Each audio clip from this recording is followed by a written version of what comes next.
Hey guys, welcome to Faith Defenders 10101.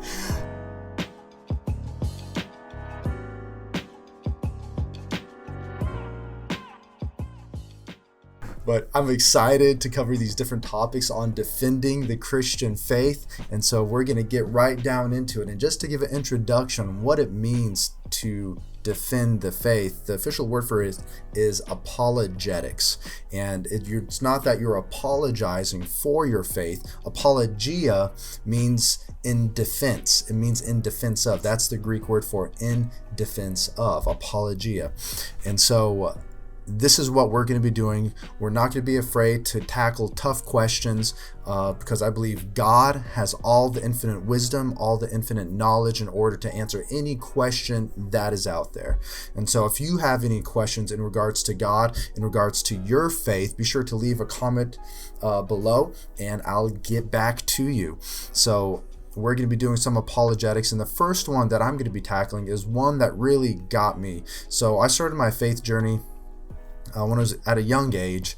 My parents were both missionaries over in Ukraine, and I grew up on the mission field. I'm a Filipino American that can speak Russian.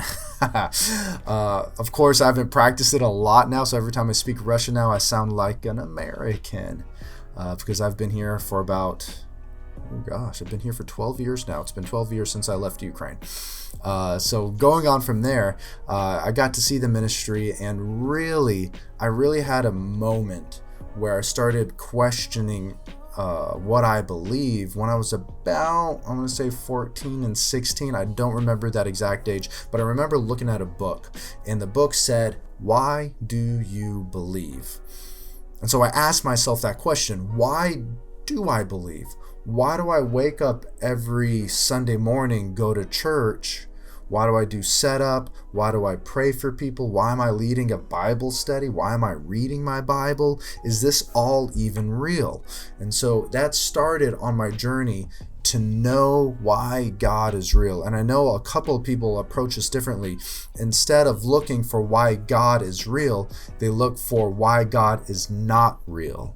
And so I started from the other perspective about why God must be real. Why does he have to be real in order for all of this to make sense?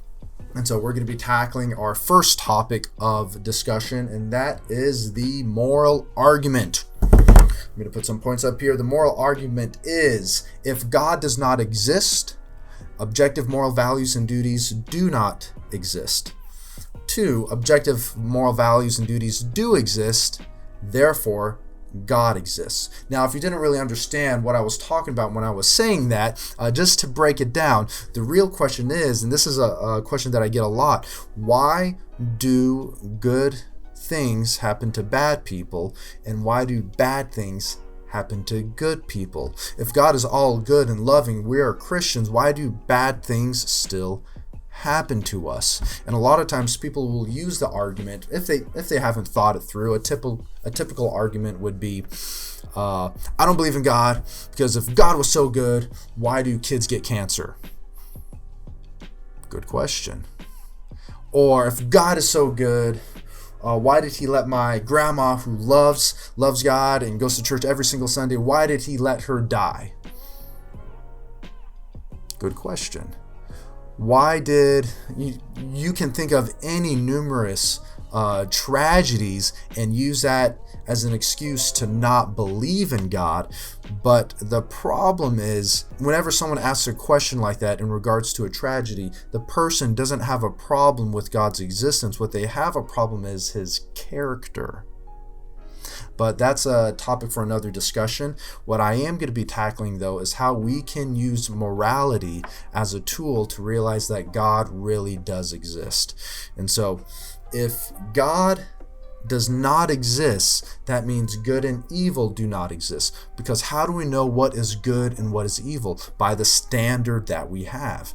And so if there is no standard for what is right and what is wrong, the whole argument just falls apart on itself because there's no definition for what is right and what is wrong, what is good and what is evil. And so God must exist in order for there to be good and evil. C.S. Lewis said it this way: I believe in God like I believe in the sun. First off, I see him. Second of all, by him, I see everything else. And so if you remove the sun, if we were to remove the sun out of the sky, everything becomes dark. You cannot see anything. If you remove the light out of the room, everything's going to be black. But as soon as you turn the light on, everything starts to make sense. And so with God, we understand what is right and what is wrong. And yes, evils do exist. And yes, God does allow those things to happen, but that does not mean he intended for those things to happen. And so the moral argument again goes in these three phases. First, if God does not exist, objective moral values and duties do not exist. Second, objective moral values and duties do exist. Therefore, God exists.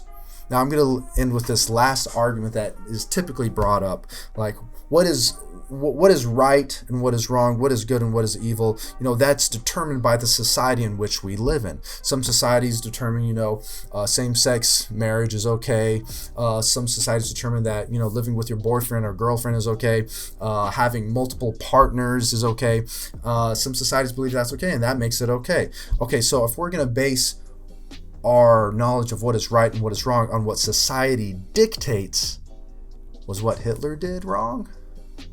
Was what Stalin did in the USSR wrong under communist Russia? Was what China did wrong under Mao Zedong, where millions of Chinese people were murdered, starved to death? If society gets to dictate what is right, then it becomes subjective.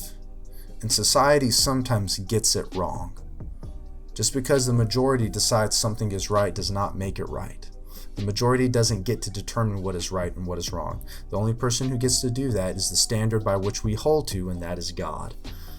That's the only way. And that's how we can look back through time and see the evils of the past history. Now, if we were to decide that objective moral values and duties don't exist, we cannot blame a past society and call them evil, because that was what the society at the time had determined was right. So I hope I'm not bogging you down with this. So just suffice it to say this: good and evil do not exist. That means God does not exist. But good and evil do exist. Therefore, God has to exist, because he's the standard by which we hold to. And so again, I'm just scratching the surface. You notice I didn't use any Bible verses. I didn't use any scripture.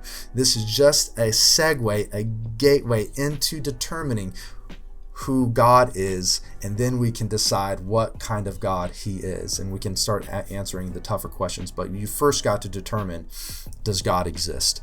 And so this is one of the arguments that you can use. Again, this is called the moral argument. If good and evil exist, and those are real terms that are objective, that means God has to exist. And society can't be the one to determine what is right and what is wrong, because society can change. And an evil society can rise up, but that still does not make whatever they decide right. So keep on thinking. Hope I didn't bog your brain down too much and you didn't get lost in all of this talk. If you have any questions, comment below. I'm excited to be doing these talks, and just leave me a question. And we'll see you guys later. I hope you guys are doing all right. And keep on praying. Bye.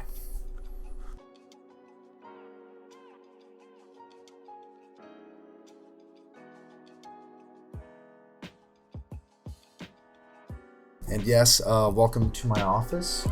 This is, I know, a little bit messy, but just because it's messy in here, don't think it's messy up in here. Or maybe it is.